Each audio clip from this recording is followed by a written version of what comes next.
오늘 말씀은 요한복음 13장 12절에서 12절까지 말씀입니다. 그들의 발을 씻으신 후에 옷을 입으시고 다시 앉아 그들에게 이르시되 내가 너희에게 행한 것을 너희가 아느냐. 너희가 나를 선생이라 또는 주가 아닌 너희가 이르도다 내가 뭐하다. 내가 주와 또는 선생이 되어 너희 발을 씻었으니 너희도 서로 발을 씻어주는 것이 옳으니라. 내가 너희에게 행한 것 같이 너희도 행하게 하려 하여 오늘 물러나라. 내가 진실로 진실로 너희에게 이르노니 종이 주인보다 크지 못하고 보냄을 받은 자가 보낸 자보다 크지 못하나니 너희가 이것을 알고 행하면 복이 있으리라. 내가 너희 모두를 가리켜 말하는 것이 아니니라. 나는 내가 택한 자들이 누구인지 알미라. 그러나 내 떡을 먹는 자가 내게 발꿈치를 들었다는 성경을 응하게 하려는 것이니라. 지금부터 일이 일어나기 전에 미리 너희에게 이르러두면 일이 일어날 때 내가 그인 줄 너희가 믿게 하려 함이로라. 아멘. 예전에 그 장로님들이 그 대표 기도를 시키면 이렇게 기도했죠. 그 학생들을 위해서 기도하셨는데 뱀의 머리가 될지언정 용의 꼬리가 되지 않게 해달라고 이렇게 기도했던 적이 있습니다. 참 이 뱀과 용은 성경에서 사단인데 좀 그래요. 네? 거시기예요, 사실은. 그러면서 용의 머리가 되지 못하면 뱀의 머리라도 되라고 이렇게 기도하셨는데 요새 그래서 그런지 뱀의 머리가 너무 많아요. 젊은 사람들이 그렇게 기도해서 그렇게 된 건지 그런 것을 보면서 우리는 그 예수를 믿고 난 이후에도 참 변화가 느려요. 그죠? 우리가 잘 알지만 예수 믿은 지 뭐 한 3, 40년 이렇게 되면 좀 변화돼야 되는데 여전히 그 세상 욕심에 가득 차서 조금만 뭐 건들면 아이고 설교 시간에 이상한 소리 한다고 세상과 동떨어진 얘기하냐고 자꾸 그러는데 그것은 바로 이런 겁니다. 분명히 하나님의 말씀대로 전파했음에도 불구하고 나의 마음이 자꾸 이게 안 되는 이유는 내가 아직도 뭐를 가지고 있어요? 옛 성품이 제 성품이 가득 찼기 때문에 그렇습니다. 그렇기 때문에 우리가 그것을 바꿔나가야 됩니다. 그러기 위해서는 예수 그리스도가 어떻게 사셨는가 그것을 본받아서 살면 되는 겁니다. 그리고 뭐 늘 이런 얘기들을 하죠. 훌륭한 사람이 되려면 훌륭한 사람을 본받아서 살아야 돼요. 일단 거기까지는 따라서 살아야 되는 겁니다. 그리고 나서 이제 넘어가야죠. 그래야 우리가 어떻습니까? 성결한 신자가 되는 겁니다. 그렇지 않으면 우리의 능력으로 이렇게 자꾸 하려고 그러면요. 전혀 엉뚱한 데로 빠져버려요. 그 뭐라 그럽니까? 사막에 가면 개미지옥이라는 데가 있어요. 개미가 딱 들어가면 그쪽으로 계속 빨려 들어가는 겁니다. 우리의 모습이 그러기 때문에 우리가 허우적대봤자 그 개미지옥 같은 데서 벗어날 수가 없습니다. 그러기 위해서는 바로 예수 그리스도를 본받아서 살아가는 저와 여러분이 되시기 바랍니다. 그리고 우리는 또 이런 얘기들을 많이 하죠. 교세가 크면 더 많은 일을 할 수 있다. 그리고 뭐 한국 경제가 더 발전하면 세계 선교도 더 쉽게 될 수 있다. 이렇게 얘기하는데 그렇지 않습니다. 우리가 뭐 잘 아는 대로 다른 사람이 나를 도와줄 수 있는 것은요. 그리고 전도는요. 우리가 어떻게 교세가 세서 그런 것이 아니라 하나님이 하시는 겁니다. 뭐 많은 사람들이 이런 얘기를 하죠. 저도 뭐 중고등 청년회를 거쳐서 많은 사람들을 전도한 적이 있어요. 그러나 지금 신자로 남아있는 사람이 몇 명이나 있어요. 교회에 지금 출석하는 사람이 몇 명이나 있습니까? 거의 없어요. 뭐 한두 명? 이 정도죠. 자세히 보면, 물어보면 내가 전도한 것이 아니고 하나님께서 전도하셨다. 이렇게 볼 수가 있는 겁니다. 그렇기 때문에 우리가 늘 이런 것들에 대해서는 자랑할 이유가 하나도 없고 또 남의 탓할 일도 하나도 없다. 이렇게 얘기할 수 있습니다. 이 유대자의 풍습에는 이런 것이 있습니다.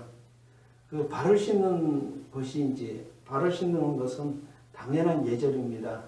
근데 이상하게 여기 오늘 본문에 보면 예수님께서 6월절 만찬을 하던 중에 발을 씻어요. 그런 것을 보면 이 갈릴리 사람들이 유대인이면서도 유대 예절을 잘 지키지 않았던 것 같은 그런 모습을 볼 수 있어요. 그런데 이제 예수님께서 왜 그 발을 씻었는가 하는 겁니다. 그것은 바로 그들에게 본이 보이기 위한 것이었다. 이렇게 말씀하고 있는 겁니다. 이 당시에 제자들은 자신들의 그 무혈 다툼으로 인해서 아주 분위기가 아주 살벌한 분위기였던 거죠.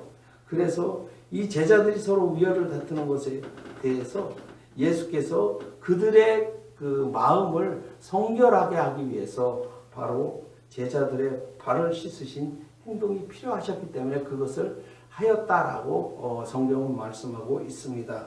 13절에서 14절에 보니까 너희가 나를 선생이라 또는 주라 하니 너희 말이 옳도다. 내가 그러하다. 내가 주와 또는 선생이 되어 너희 발을 씻었으니 너희도 서로 발을 씻어 주는 것이 옳으니라.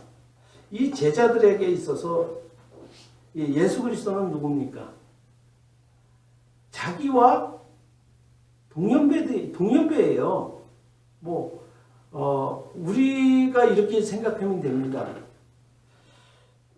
이 베드로와 그의 형제들과 예수님은 거의 가까운 친척들이에요, 다. 그리고 갈릴리 호수에서 같이 자랐던 사람들도 있어요, 제자들 중에. 그러면 갑자기 예수님이 선생이 됐고 주가 되는 겁니다. 근데 이 제자들이 예수에 대해서 이렇게 선생이요 주라고 얘기할 수 있었던 것은 그 제자들과 다른 모습이 있었던 거예요. 참 어렵죠. 예수님이 처음부터 그런 모습이 아니었다는, 내가 주고 내가 선생이고 이렇게 했던 것이 아니라 제자들이 스스로 선생이요 주요 이렇게 고백할 수 있었던 것은 예수 그리스도의 그 언행을 보고 그렇게 된 거죠. 행동들을 보고. 저도 가끔 동료 목사들이나 혹은 장로 이런 분들을 이렇게 보면서 이분들은 참 좋은 사람, 괜찮은 사람이다. 나의 선생이 될 수 있겠다. 이렇게 인정할 수 있는 사람들도 있어요. 왜? 동년배인데, 같은 나이인데, 그것은 뭡니까? 그들의 그 모습을 보면서 내가 본받아야 되겠다. 내가 그 사람의 그 행동을 따라했으면 좋겠다. 이런 모습이 나타나기 때문에 그런 겁니다. 제가 왜 이 얘기를 얘기하냐는 것은 이런 겁니다. 히브리서 5장 12절에서 14절에 보면 이런 내용이 나옵니다. 때가 오래되었으므로 너희가 마땅히 선생이 되었을 터인데 너희가 다시 하나님의 말씀의 초보에 대하여 누구에게서 가르침을 받아야 할 처지이니 단단한 음식은 못 먹고 젖이나 먹어야 할 자가 되었도다. 이는 젖을 먹는 자마다 어린아이니 의의 말씀을 경험하지 못한 자요. 단단한 음식은 장성한 자의 것이니 그들의 지각을 사용하여 연단을 받아 선악을 분별하는 자들이니라. 이렇게 말씀합니다. 바로 이런 겁니다. 이 제자들은 예수와 함께 3년 6개월 동안을 동행했습니다. 그리고 어린 시절에 같이 자랐던 친구들도 있었을 겁니다. 근데 문제는 뭡니까? 이 제자들 중에는 선생 혹은 좀 주라고 이렇게 대접을 받는 사람이 없었다는 겁니다. 그 이유는 뭐냐면 바로 히브리서 기자가 얘기했던 것처럼 몸이 장성하고 자랐으면 단단한 음식을 먹어야 되는 겁니다. 그런데 이 몸은 30대인데 자꾸 젖을 먹는 자들이 된다는 겁니다. 이 말은 뭐냐면 자꾸 다른 사람들을 의지하는 거예요. 다른 사람들을 쫓아다니는 겁니다. 그러니까 다른 사람들로부터 도움을 자꾸 받으려고 하는 거예요. 이런 사람들은 어린아이에 불과하는 겁니다. 그래서 우리 성도들 중에서도 제가 안타까운 것들은 이런 겁니다. 30년, 40년을 신앙생활 했으면 이제는 자기 스스로 장성한 자가 되어야 됩니다. 그래서 뭐라고 얘기합니까? 의의 말씀을 행하라 이렇게, 의의 말씀을 경험해라 이렇게 얘기를 하는 거죠. 의의 말씀이라는 것은 뭐예요? 하나님의 말씀을 지키는 자, 행하는 자가 돼야 된다는 겁니다. 누가 시켜서 되는 것이 아니라 내 스스로가 하나님의 말씀대로 살아가는 자가 돼야 되는 거죠. 우리가 뭐 자녀들을 보면서 뭐 30이 되고 50이 되고 60이 돼도 부모가 자꾸 간섭을 해요. 그래서는 안 된다는 겁니다. 왜? 이제 그가 장성한 자예요. 장성했으면 그 스스로가 어떤 일들을 행할 수 있도록 마련해 줘야 되는 거죠. 그래서 간섭해서는 안 되는 겁니다. 어떻게 보면 부모의 입장에서 보면 자꾸 그 아이가 좀 엉뚱한 행동하고 엉뚱한 질문하고 이런다 할지라도 올바르게 해야죠. 자꾸 떼어내는 연습을 해야 되는 게 부모에게서 자꾸 떼어내는 그런 훈련이 필요한 겁니다. 그래서 예수님께서 지금 그 말씀을 하고 계시는 거예요.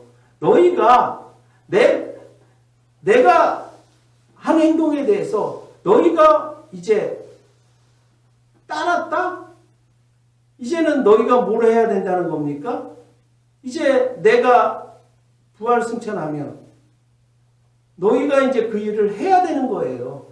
이 제자들이. 이 제자들은 어디로 나갑니까? 예루살렘과 유다와 사마리아와 땅끝까지 복음을 전파하는 자가 되어야 되는 거죠. 그러기 위해서는 어떻게 해야 돼요? 어린아이와 같이 이렇게 자꾸 기대서는 안 된다는 겁니다. 그래서 그 일을 해야 된다. 의의 말씀대로 해야 된다라고 얘기를 하는 겁니다. 그 일이 뭐냐면 바로 예수께서 제자들의 발을 씻어 주셨던 것처럼 너희도 사람들에게 대접을 받을 것이다. 존경을 받을 것이다. 선생으로. 그럴 때는 너희가 그것을 취하지 말라는 겁니다. 그럴 때는 어떻게 해야 된다고요? 너희가 너의 제자들에게 발을 씻어주는 일을 해야 된다는 겁니다. 그래야 이 우열의 다툼이 제거되는 거예요. 그렇지 아니하면 계속해서 이 문제는 해결이 되지 않는 겁니다. 그래서 바로 예수님께서 그와 같이 말씀하고 있다라는 겁니다. 그러면서 예수께서 선생의 입장에서 제자들에게 이제 본을 보여주십니다. 15절에 내가 너희에게 행한 것 같이 너희도 행하게 하려 하여 본을 보였노라 이렇게 말씀하는 겁니다. 이 제자들은 어린아이와 같은 수준이어서 선생이신 예수께서 본을 보여주어야만이 올바르게 행동을 할 수 있는 자들입니다. 우리 성도들도 마찬가지입니다. 어린아이와 같은 성도들에게 뭐를 보여줘야 돼요? 섬김이라는 것을 본을 보여줘야 되는 겁니다. 근데 우리는 자꾸 이런 생각을 해요. 목사님만 보여주시고 나는 안 보여줘도 된다? 이렇게 생각하면 안 되는 겁니다. 자꾸 이렇게 오해하는 사람들이 있어요. 목사 여러분들은 동등합니다. 그죠? 신앙생활도 같이 생활했고 같아요. 저는 말씀만 맡은 자요. 말씀을 전하는 자의 재능을 가지고 있기 때문에 달란트를 가지고 있기 때문에 그것만 하는 겁니다. 그러나 여러분들은 어때요? 뭐 또 다른 재능들을 갖고 있잖아요. 저보고 피아노 치라 그러면 전 못 쳐요. 저보고 컴퓨터 빨리 치라 그러면 어떻게 돼요? 독수리 탑복으로 막 헤매요. 재능이 없어요. 그런 것들은. 그러니까 저는 그런 걸 시키면 안 돼요. 그렇기 때문에 하나님께서 특별히 저를 이렇게 고집 세고 또 목이 굳어 있으니까 목사로 이렇게 부른 겁니다. 그렇기 때문에 여러분도 마찬가지예요. 여러분의 각 위치에서 일상생활에서 직장과 사업장에서 예수 그리스도의 향기를 보여주어야 하는 겁니다. 이것이 바로 예수님께서 지금 우리에게 부탁하신 내용입니다. 그러면서 예수님께서 자신과 제자들의 관계를 이렇게 말씀합니다. 16절에서 17절을 보니까 내가 진실로 진실로 너희에게 이르노니 종이 주인보다 크지 못하고 보냄을 받은 자가 보낸 자보다 크지 못하나니 너희가 이것을 알고 행하면 복이 있으리라. 예수께서 제자들을 사도로 세우고 이방인에게 복음을 전파할 때 사람들을 섬길 것을 이야기하는 내용입니다. 이 섬김을 받을 때 선생이셨던 예수와 같이 제자들도 다른 사람을 섬길 때에 복을 받는다라고 말씀하고 있는 겁니다. 왜 복이 있다고 그랬을까요?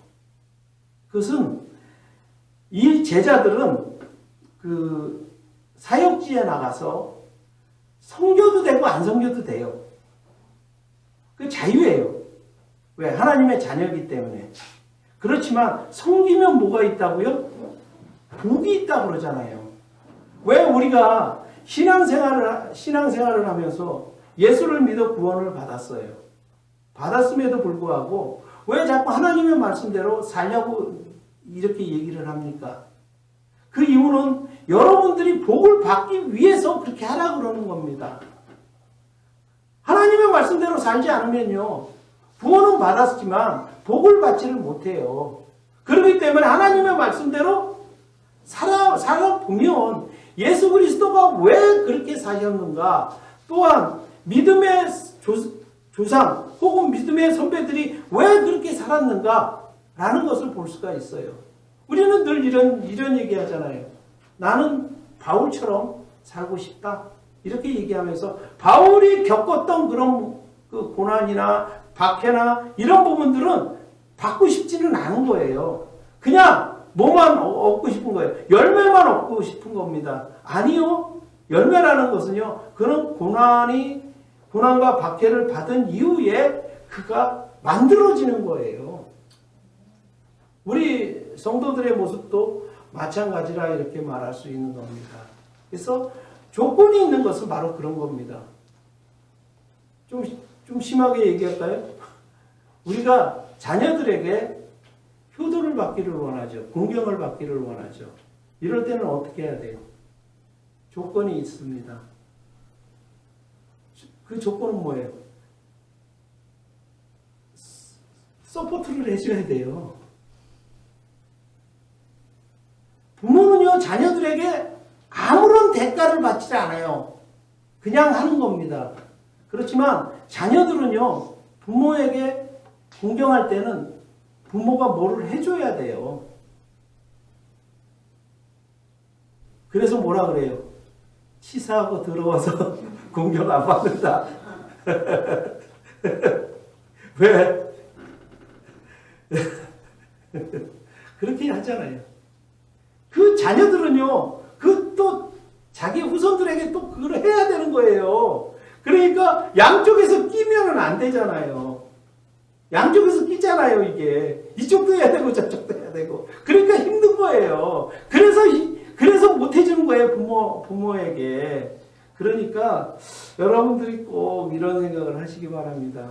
그러니까 예수님도 제자들에게 한 얘기가 그거예요. 너희가 사람들을 만나거든 섬겨라. 그런데 어려울 거야. 그래서 내가 복을 줄 거야. 이렇게 얘기를 하는 겁니다. 예, 그러니까 어려운 거예요, 우리가. 예, 신앙생활이 그래서 어려운 것이다. 이렇게 말할 수 있습니다. 그러면서 이렇게 말씀하죠. 예수께서 이제 가룟 유다의 배신을 말씀합니다. 18절에 보니까 내가 너희 모두를 가리켜 말하는 것이 아니니라. 나는 내가 택한 자들이 누구인지 알미라. 그러나 내 떡을 먹는 자가 내게 발꿈치를 들었다 한 성경을 하려는 것이니라. 자, 예수께서 12 제자들을 택하셨어요. 근데 이 제자들은 어떻게 생각했겠어요? 자신이 예수를 선택했다고 생각했을 겁니다. 그런 자가 있다는 겁니다. 이게 누굽니까? 바로 가룟 유다라는 겁니다.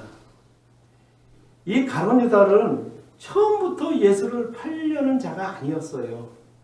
순수한 마음으로 왔을 겁니다. 어떤 마음입니까?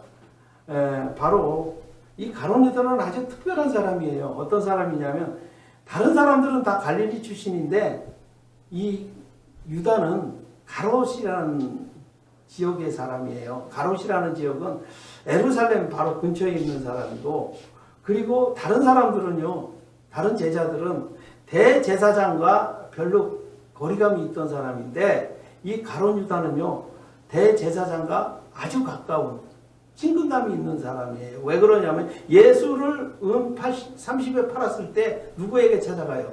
대제사장과 흥정을 할 정도의 그 위치예요. 그러면요, 이 가룟 유다는 어마어마하게 이 지위적으로 높은 사람이에요.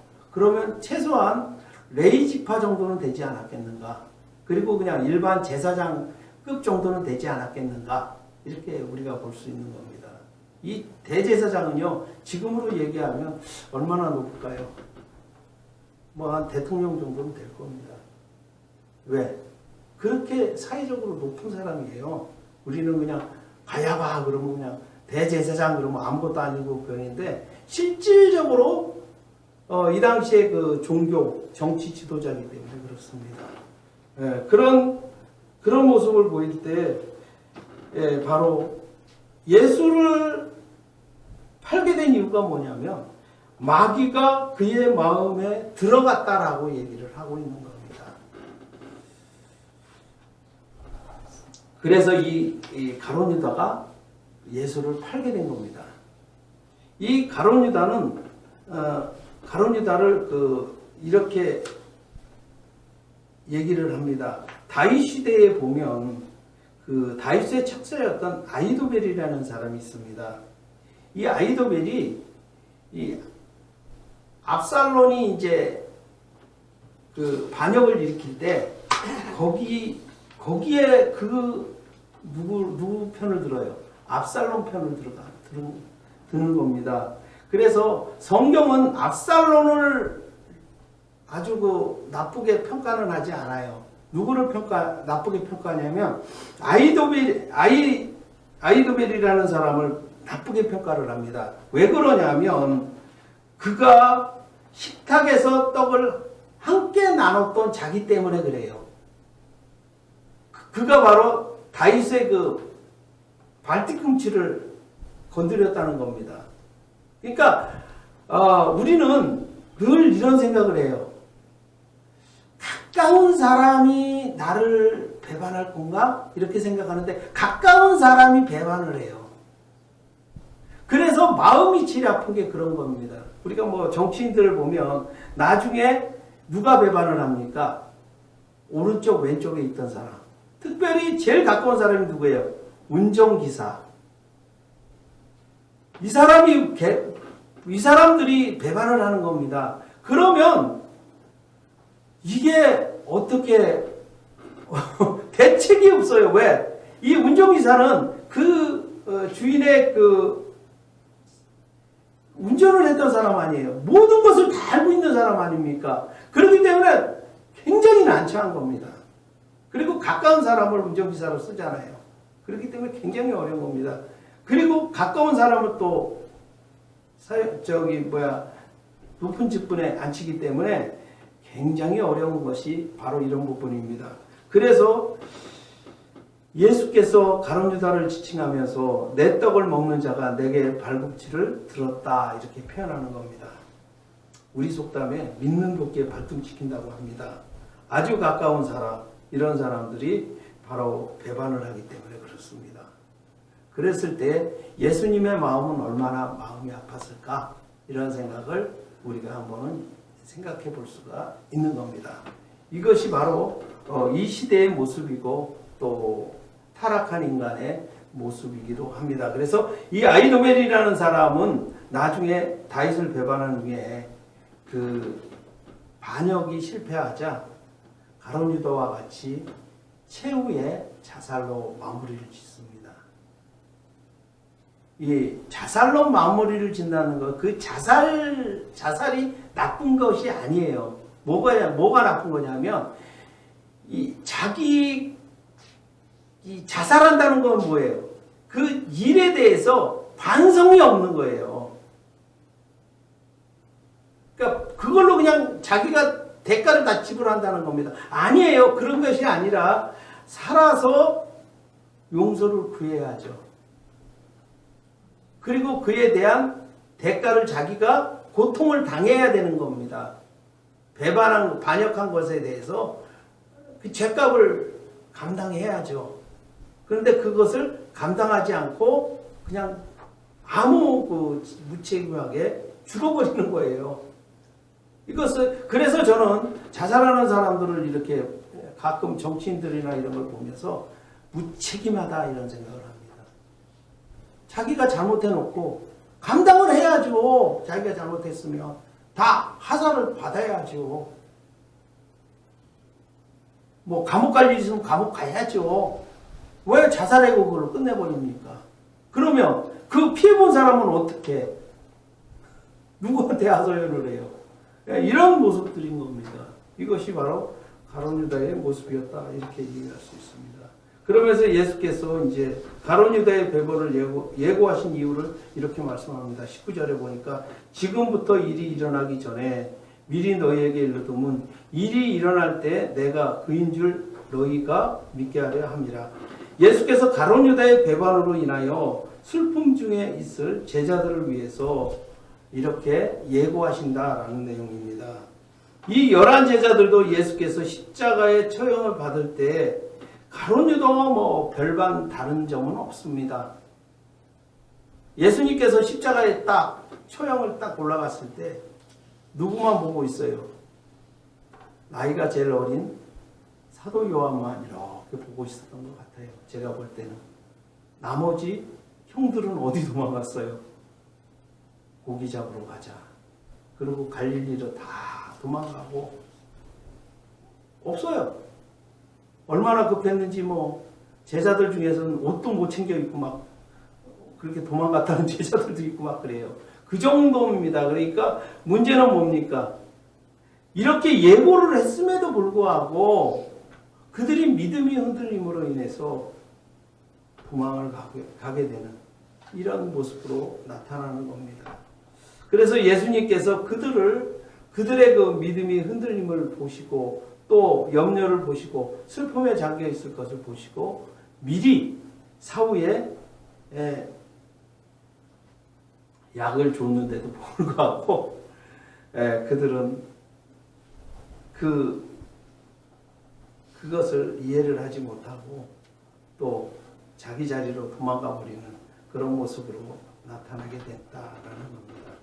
그러면서 예수께서 내가 보낸 자와 자신을 동일시하고 있습니다.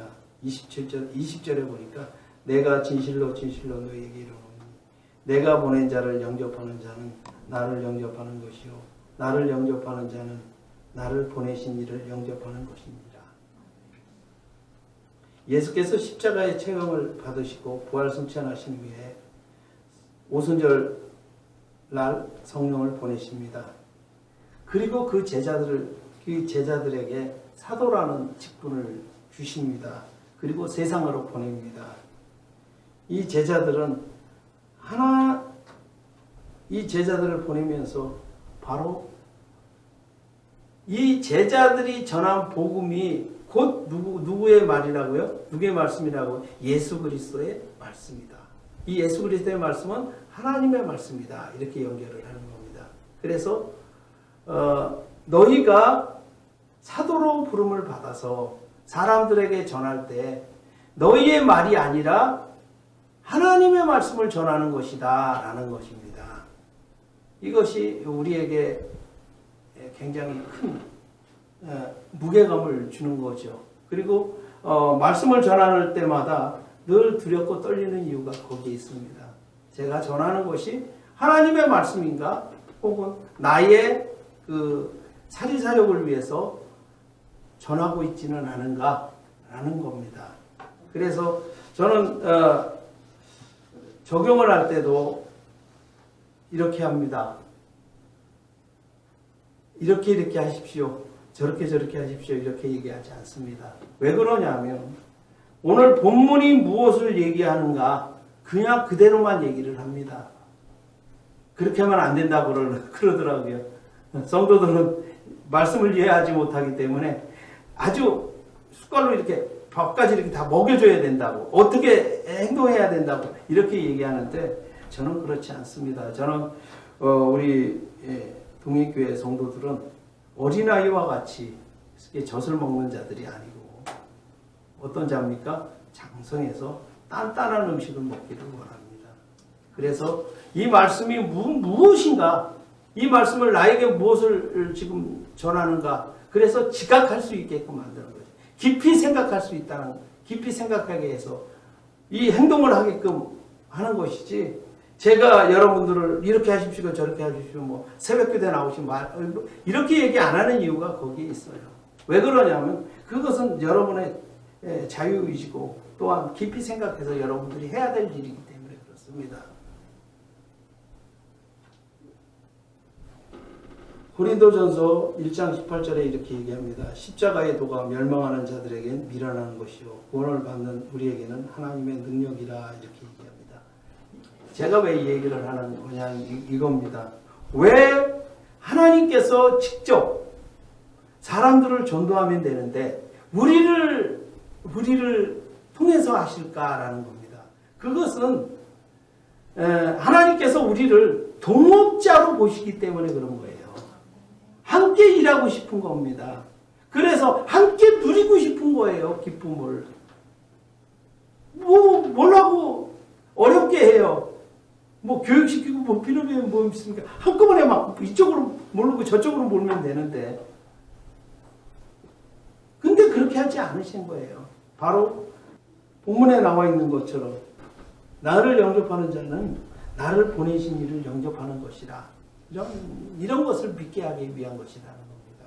그러므로 늘 이 말씀을 기억하면서 우리가 먼저 된 자들은 나중에 자들에게 본을 보이시기 바랍니다. 성김의 본을 보는 저와 여러분이 되시기 바랍니다. 기도하시겠습니다. 하나님 은혜를 진심으로 감사합니다. 주님께서 함께하여 주시어서 오늘 말씀과 같이 늘 이 말씀을 기억하면서 우리가 섬기는 우리 모두가 될 수 있도록 주여 함께하여 주시옵소서. 예수님의 이름으로 기도드립니다. 아멘.